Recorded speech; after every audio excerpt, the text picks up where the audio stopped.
അങ്ങനെ ഞാനിപ്പോൾ നമ്മുടെ ചോക്ലേറ്റ് ഫ്ലവേഴ്സ് എല്ലാം പറിച്ചിട്ടുണ്ട് കേട്ടോ. ഇനി നമുക്ക് വിഡേലിയ പറിക്കാം. നമ്മുടെ വിഡേലിയ കാണുമ്പം ഞാൻ പറഞ്ഞിട്ടുണ്ടല്ലോ, നമ്മുടെ സൺഫ്ലവർ ആണ് ഓർമ്മ വരുന്നത്. നമ്മുടെ ചെറിയ സൺഫ്ലവേഴ്സാണ് നമ്മുടെ വിഡേലിയ. അങ്ങനെ നമ്മളിപ്പം ഒരു പിടി വിഡേലിയം പറിച്ച് നമ്മുടെ പൂവിൻ്റെ കൊട്ടയിലേക്ക് ഇപ്പം ഇട്ടിട്ടുണ്ട്.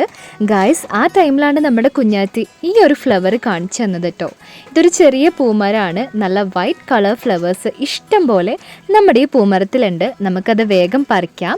ഗായ്സ്, ഇപ്പം ഞാനും കുഞ്ഞാത്തി ഇവിടെ കഷ്ടപ്പെട്ട് നമ്മുടെ ഈ വൈറ്റ് കളർ ഫ്ലവേഴ്സ് എല്ലാം പറിച്ചുകൊണ്ടിരിക്കുകയാണ് കേട്ടോ.